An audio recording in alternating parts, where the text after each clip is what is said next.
Will Henry and Julia get back together? Julia and Henry reconnect. After giving Julia a heartfelt thank you, Ellen quickly leaves before anyone notices. Julia yells Henry's name as she exits the corridor after catching a glimpse of him.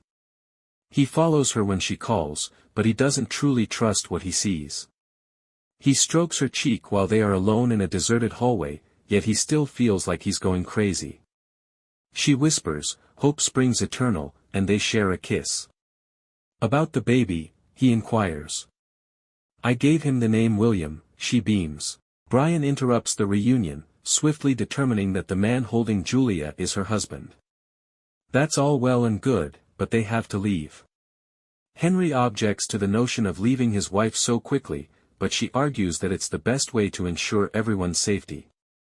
She whispers that they will meet up again because she is at Castle Leathers and he is unable to come get her. Girl, really? Shouldn't you pay a little more attention to the specifics in this case? Then, as Henry appears both content and devastated, she departs. Henry and Julia end up inside Castle Leoch simultaneously, but neither is aware that the other is there.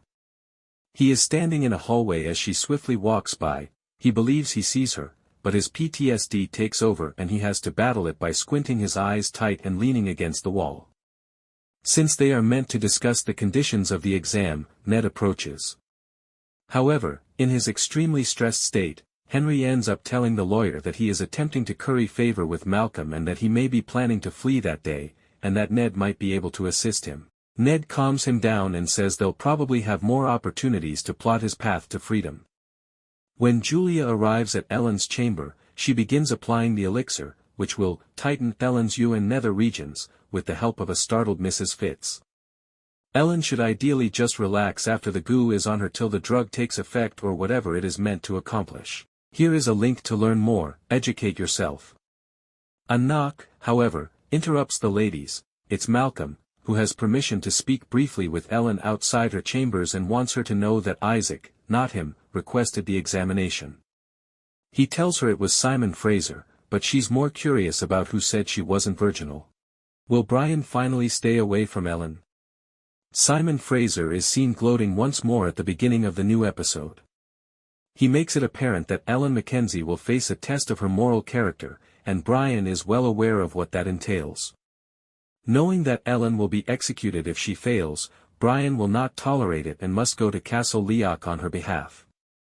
Brian doesn't want that, but Julia is adamant about accompanying him and makes an elixir. You see, Julia has a chance to finally get away because Simon is going to Aberdeen for some special waters that will hopefully help him regain his sexual abilities. Davina explicitly states that neither of them should leave, but Julia swears to keep Davina's son safe. And Davina pledges to keep Julia's son safe.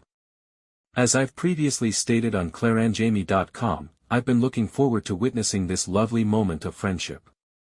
Even though Brian knows Henry will be at Castle Grant, he nevertheless makes an effort to bring Julia there. Right now, I only have one question. Wouldn't Brian understand that Henry would ultimately travel to Castle Leoch to make sure everything was completed correctly since the Grants had required the test? The Outlander prequel tests Ellen's moral character. Ellen is forced to take the purity test, which consists of 3 steps. Since Davy Beaton has known the Mackenzies since Ellen was a young child, it is a little comforting that they initially have him do it. The Grants want to ensure that it is done correctly, so they have additional ideas. Ellen must so demonstrate that she can hold her water and subsequently urinate without problems. At this point, Glenna was able to assist Ellen by encouraging her to drink as much water as she could to ensure that it ran clear. And she wouldn't even be aware that the reason the urine becomes orange is actually dehydration. Julia's mixture is used in the physical test, which is the final phase of the examination. She made something that would resemble the hymen, and it works well enough to fool the priest and the doctor who are doing the test.